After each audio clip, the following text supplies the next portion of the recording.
நம்மளால் முடிஞ்ச வரைக்கும் இதை கண்ட்ரோல் பண்ணுறதுக்காக தான் ஃபயர் எக்ஸ்டிங்யூஷர் யூஸ் பண்ணுறது. இது வந்து ஏபிசின்னு சொல்லிட்டு. ஏபிசினா என்னென்னா ஃபஸ்ட்டு ஏனா எழுதி தீ பிடிக்கிறது, பேப்பர் இந்த மாதிரி இதெல்லாம் எழுதின தீ பிடிக்கிறது.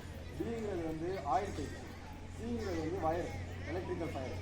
அந்த மாதிரி இது வந்து 3 டைப்புமே நம்ம இதில் யூஸ் பண்ணிக்கலாம்.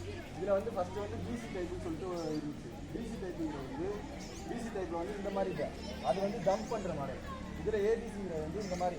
இதில் வந்து எப்படின்னா இந்த ஹோஸை வந்து ஃபஸ்ட்டு ரிமூவ் பண்ணிக்கணும். ஃபஸ்ட்டு கேக் சேஃப்டி பின் இல்லை, இந்த இதை கட் பண்ணிட்டோம்னா இந்த பின்னை ரிமூவ் பண்ணிடலாம். இந்த சேஃப்டி பின்னை ரிமூவ் பண்ணிட்டோம்னா உள்ளக்குள்ள கிளிப்பை வெளியில் எடுத்துடலாம். கிளிப்பை வெளியில் எடுத்துகிட்டு இந்த இதை வந்து ஃபயர் எக்ஸ்டிங்யூஷரை அப்படி வச்சுட்டு ஹோஸை இந்த மாதிரி பிடிச்சிக்கணும்.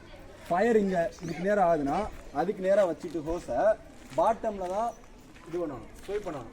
இந்த இதை டம்ப் பண்ணும்போது இப்போ ஃபயர் இதுக்கு நேரம் ஆகுதுன்னா பாட்டத்தில் தான் பிடிக்கணுமே தவிர நம்ம மேலே தூக்கி பிடிக்கக்கூடாது. இந்த ஹோஸை வந்து நீங்கள் மேலே பிடிச்சிங்கன்னா பவுடர் ஃபுல்லாக மேலே தான் போகும். ஃபயரை வந்து நம்ம ஸ்டாப் பண்ண முடியாது. தீ எங்கே பிடிக்குதோ அதுக்கு நேரம் நீங்கள் இதை வந்தீங்கன்னா தான் ஸ்டாப் பண்ண முடியும். அது மாதிரி இந்த ஹோஸை இந்த மாதிரி ஸ்வைப் பண்ணிக்கலாம். கொஞ்சம் நேரம் கழித்து நம்ம எடுத்துக்கிட்டும் போகலாம். ஃபஸ்ட்டு ஸ்டார்ட் பண்ணும்போது கீழே வச்சு தான் ஸ்டார்ட் பண்ணணும். ஏன்னா நீங்கள் வந்து கண்ட்ரோல் இல்லாமல் தான் இருக்கீங்க. இப்போ இதில் வந்து கேஸ் வந்து ஹை ப்ரெஷரில் இருக்கும். இந்த மீட்டரை செக் பண்ணிக்கணும். இதில் வந்து க்ரீன் கலரில் இந்த மீட்டரில் இருந்தால் மட்டும்தான் உள்ள கேஸ் இருக்குன்னு அர்த்தம். இதில் வந்து நைட்ரஜன் கேஸ் இருக்குது, மோனோ அமோனியம் பாஸ்பேட்டுங்கிற பவுடர் இருக்குது. இது 2 இருந்தால் மட்டும்தான் இதை யூஸ் பண்ண முடியும். மீட்டரில் வந்து ரெட்டுக்கு வந்துருச்சுன்னா நீங்கள் என்ன தான் ப்ரெஸ் பண்ணிங்கனாலும் உள்ள பவுடர் வெளியில் வராது. அப்போது ஃபஸ்ட்டு இதை தான் செக் பண்ணணும். இது க்ரீனில் இருந்தால் மட்டும்தான் உள்ள கேஸ் இருக்குன்னு அர்த்தம்.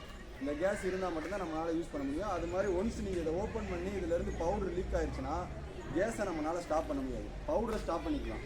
கேஸ் வந்து மைல்டாக இறங்க ஆரம்பிச்சிடும். அதனால் நம்ம ஓப்பன் பண்ணிட்டோம்னாலே ஃபுல்லாகவே காலி பண்ணிடுவோம். அது மாதிரி இதை எடுத்து யூஸ் பண்ணும்போது ஃபஸ்ட்டு இந்த மாதிரி ஸ்டெப் வச்சுக்குவோம்.